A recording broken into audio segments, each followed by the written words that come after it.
Good day, folks. Just a quick little video here for you today. If you are planning on purchasing a Crystal Sky, either the 7.8 inch or the 5.5 inch, and you own a Mavic 2 series drone, you need to get this adapter. This adapter allows you to charge your Crystal Sky batteries with your Mavic charger. So let's go in and take a look.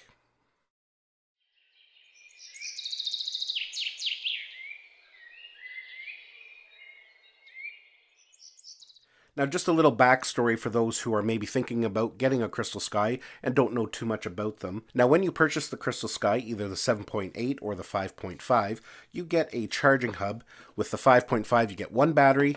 With the 7.8, you get two batteries. However, you do not get a charging cable. On the DJI website, when you go to the Crystal Sky page, it kind of gives you a list of all the compatible chargers. And the reason they do that, the Crystal Sky was originally released for people who flew the Phantom 4 or the Inspire series, so they already had compatible chargers. So you can use the charger that comes with your Phantom 4 or your Inspire to charge it up. Now, the problem is for people like myself who don't own a Phantom 4 or an Inspire, I had to go out and buy a separate Phantom 4 charger, and these things are not very cheap. So it's kind of impractical, and not to mention the bulk. This is a pretty massive brick and a lot of tangled cabling just to charge these little batteries up. However, if you own the Mavic 2 Pro, this is the charger that comes with it. You can buy this little adapter that will plug into the Mavic charger, just like that, and you can now charge your batteries.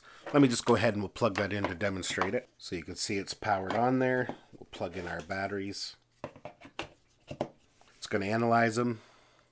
And you can see there it's now charging. And not only that, it is compatible with the car charger for the Mavic 2 Pro. It works just the same way. You would plug that into the car charger and then into the battery charger. Now, obviously, I can't demonstrate that because I'm in the house right now, but it does work. I have tested it out and it works just fine. So yeah, this little adapter isn't a lot of money. It's about 10 bucks I think I paid for it, and you can get them on Amazon. I'll include the link down below where you can check them out further. So definitely, if you own a Mavic 2 drone and you're thinking about getting a Crystal Sky, picking up a cable like this definitely is quite handy. Well, folks, that's it for this quick little video. Give it a thumbs up if you found it useful. Don't forget to subscribe to my channel so you don't miss any of our upcoming videos. Now, if you do plan on picking up this cable or the Crystal Sky, I'd be very appreciative if you use the links down below, as they help build my channel and help support my work. Thank you very much. Thanks a lot. We'll see you in the next one.